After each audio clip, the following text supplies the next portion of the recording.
پہلا فام تو مولا علی کا ہی لے رہے ہیں کیونکہ وہ امام وقت ہیں. ابو داؤد ترمذی ابن ماجہ میں حدیث ہے علیکم بسنتی و سنت الخلفاء الراشدین المہدیین، تم پر میری سنت اور میرے خلفاء راشدین کی سنت لازم. تو مولا علی خلیفہ راشد ہیں.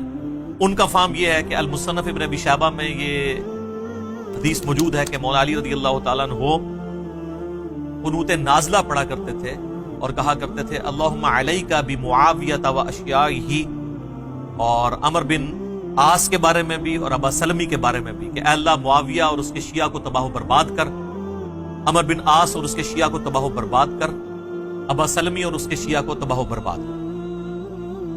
اور ایک اور حدیث ہے المصنف ابن ابی شیبہ کے اندر کہ مولا علی سے جب اہل صفین کے بارے میں پوچھا گیا تو انہوں نے کہا کہ میں اللہ سے امید کرتا ہوں کہ اللہ تعالیٰ ان کو معاف کر دے گا. امید کیا ہے؟ حضرت علی نے تو فیصلہ نہیں کرنا، وہ تو اللہ نہیں کرنا. پھر معاملہ میرے اور معاویہ کے درمیان اللہ کی عدالت میں طے پائے گا. تو یعنی اس لیول تک کہ حضرت علی اتنی ٹالرنس شو کر رہے ہیں کہ اہل صفین کی معافی کے لیے بھی تیار ہیں لیکن حضرت معاویہ کے لیے نہیں، کہ چونکہ وہ سرغنہ تھے نا، یعنی انہوں نے ایک پارٹی کو جو ہے وہ لیڈ کر کے تو خلیفہ برحق کے خلاف ٹکروایا.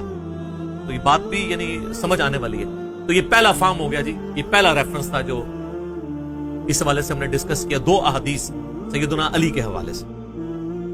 دوسرا ریفرنس جی سیدنا عمار ابن یاسر کا اپنا فہم، جن کے بارے میں صحیح بخاری میں آتا ہے کہ عمار کی زبان کو اللہ نے شیطان سے محفوظ کر، یہ صحیح بخاری میں.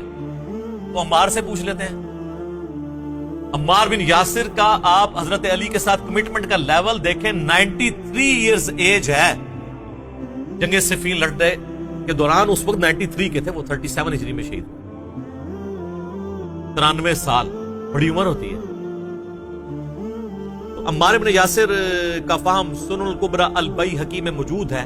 جب ان سے پوچھا گیا اہل شام کے بارے میں، یعنی یہ جو حضرت معاویہ کی جماعت ہے امیر شام کی، تو انہوں نے کہا کہ یہ نہ کہو کہ اہل شام نے کفر کیا، اس سے کم از کم رافضیت کا رد ہو گیا جو حضرت معاویہ یا ان کی جماعت کو سمجھتے ہیں کہ وہ کافر ہیں، اور اس بغاوت کو وہ دین کی بغاوت اس حوالے سے سمجھتے ہیں کہ وہ سمجھتے ہیں شاید نعوذ باللہ انہوں نے اسلام اتار کے پھینک دیا تھا. نہیں، اسلام میں وہ تھے، مسلم تھے، پولیٹیکلی انہوں نے معاملوں کو مس ہینڈل کیا، وہ بھی غلط ہے.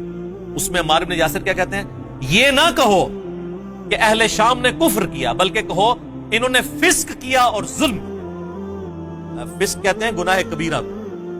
عمار بن یاسر کہہ رہے ہیں کہ اہل شام جو ہیں، اہل صفین، یہ فاسق بھی ہیں اور ظالم بھی ہیں، یعنی بڑے مجرمین ہیں، کافر. بس یہی میرا عقیدہ ہے جو عمار بن یاسر کا. ہم اس سے آگے نہیں جاتے. تو آپ بھی مہربانی کریں ادھر تک پہنچ جائیں. لہذا اہل صفین کو فاسق، ظالم، مجرم، باغی، دوزخ کی طرف بلانے والے، یہ سارے کے سارے الفاظ بالکل جسٹیفائی ہو گئے. عمار بن یاسر کا فام بھی، سلف کا فام بھی آ گیا. آپ کوئی عمار بن یاسر کے فام کو چھوڑ کے کوئی ریالوں والے مولوی کے فام کو اپنا فام مان رہا ہے تو اس کی اپنی قسمت ہے. اور یہ ریال آج کا ایشو نہیں ہے. بنو امیہ اور بنو عباس کے دور میں بھی علماء ظاہر ہے جی کوڑوں سے اور پھانسیوں سے ڈرتے تھے، سیدھی سی بات. تو یہ دوسرا ریفرنس. تیسرا ریفرنس ایک تابعی کا. میں اب سٹیپ وائز آ رہا ہوں. پہلے خلیفہ راشد، پھر صحابی. حالانکہ صحابہ میں اور بھی کئی فارم میں بیان کر سکتا ہوں لیکن میں اس کو سکپ کر رہا ہوں. آج مال نہیں، ورنہ وہ ٹاپک اور طرف چلا جائے گا. وہ پمفلٹ میں موجود ہیں سارے. اب آ جائیں تابعی کے اوپر. صحیح مسلم میں حدیث ہے 4776. ایک تابعی ہیں عبد الرحمن بن عبد رب الکعبہ. عبد الرحمن یعنی وہ تابعی ہیں. وہ کہتے ہیں کہ میں خانہ کعبہ شریف میں داخل ہوا. صحیح مسلم 4776. ایک کہانی شریف، تاریخ شریف نہیں سر، سب احادیث شریف چل رہے ہیں. تو یہ مولانا شریف نہیں ہے، مسلم شریف ہے 4776. کہتے ہیں میں نے دیکھا کہ حضرت عبداللہ بن عمر بن عاص خانہ کعبہ کی دیوار کے ساتھ ٹیک لگائے ہوئے ہیں اور لوگوں کو احادیث بیان کر رہے ہیں. اور اس میں وہ ایک حدیث بیان کر رہے تھے کہ اپنے امیر کی اطاعت ضرور کرنی ہے جو تمہارا حکمران ہے، اور اس کے اوپر ایمفسائز کر رہے تھے. تو اس شخص نے عرض کی کہ حضرت یہ باتیں آپ نے نبی علیہ السلام سے خود سنی ہیں؟ ان کا ہاں. میرے کانوں نے سنا، میری آنکھوں نے حضور کو دیکھا اور میرے دل نے آپ کی بات یاد رکھی کہ امیر کی اطاعت کرنی ہے ہر حال میں۔ تو انہوں نے کہا کہ آپ کے چچا کا لڑکا معاویہ، یعنی یہ چچا زاد لگتے تھے نا، حضرت معاویہ اور عبداللہ بن عمر بن عاص، عمر بن عاص کا جو بیٹے تھے، وہ تو ہمیں کہتے ہیں کہ ہم آپس میں ایک دوسرے کا مال حرام طریقے سے کھائیں اور آپس میں ایک دوسرے کو ناحق قتل کریں، جبکہ اللہ قرآن میں کہتا ہے سورۃ النساء نمبر 29 کہ حرام طریقے سے ایک دوسرے کا مال آپس میں مت ہڑپ کرو اور ایک دوسرے کو قتل مت کرو۔ آپ بتائیں اب ہم اللہ کی مانیں کہ معاویہ کی مانیں؟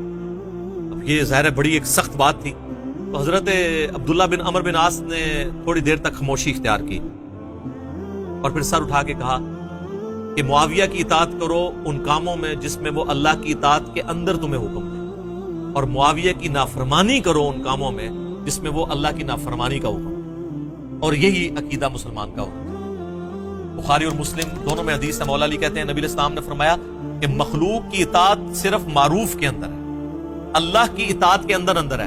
اگر وہ اللہ کی اطاعت سے باہر کی بات کریں گے پھر ان کی اطاعت نہیں کی جائے گی مخلوق۔ یہ اکثر بولے پوچھ رہے ہوتے ہیں جی میری ماں کہتی ہے بھی داڑھی نہیں رکھنی ہے تو اب میں ماں باپ کا حکم مانوں۔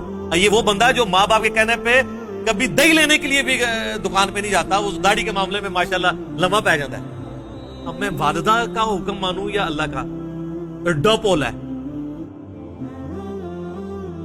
اللہ اور اس کے رسول کی اطاعت پہلے نمبر پہ۔ یہ جو بخاری مسلم کی حدیث ہے تم مومن ہی نہیں ہو سکتے جب تک کہ میں تمہارے ماں باپ، اولاد اور تمہاری اپنی جان سب سے بڑھ کے تمہیں عزیز نہ ہو جاؤں۔ اس کا مطلب یہی تو ہے کہ اللہ اور اس کا رسول ٹاپ پرائورٹی ہونے چاہیے، عز و جل و صلی اللہ علیہ وآلہ وسلم۔ تو یہ جناب فہم آ گیا ایک تابعی کا، اور ساتھ صحابی کا فہم بھی آ گیا، عمر بن عاص کا، ان کے بیٹے کا عبداللہ بن عمر بن عاص۔ یہاں پہ ایک میں مدنی پھول آپ کو دوں۔ یہ اکثر جو یہ بات بولی جاتی ہے نا، الصحابۃ کلھم عدول، صحابہ سب کے سب عادل ہیں،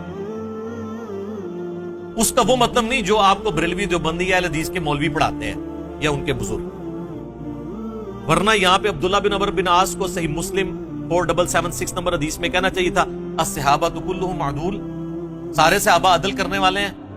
تو تم یہ کہہ رہے ہو کہ یہ حرام خوری کا حکم دیتا ہے اور قتل ناحق کا حکم دیتا ہے، یہ کیسے ہو سکتا ہے؟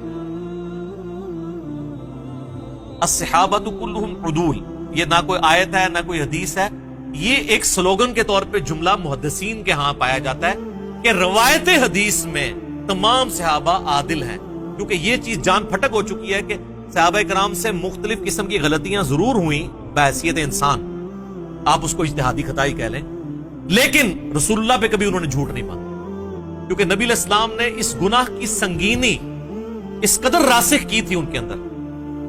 بخاری مسلم میں پہلی حدیث ہی مولا علی سے یہ ہے، بخاری میں بھی، کہ میری طرف کوئی ایسی بات منسوب نہ کرنا جو میں نے نہیں فرمائی ورنہ اپنا مقام دوزخ میں دیکھ لو۔ اب یہ بات اس طریقے سے نبی علیہ السلام نے راسخ کی تھی کہ بڑے بڑے جرم بھی ہوئے لوگوں سے، لیکن حدیث کسی نے نہیں گھڑی صحابہ کرام سے۔ اسی لیے کہا جاتا ہے الصحابۃ کلھم عدول، روایت حدیث میں سارے صحابہ عدول ہیں۔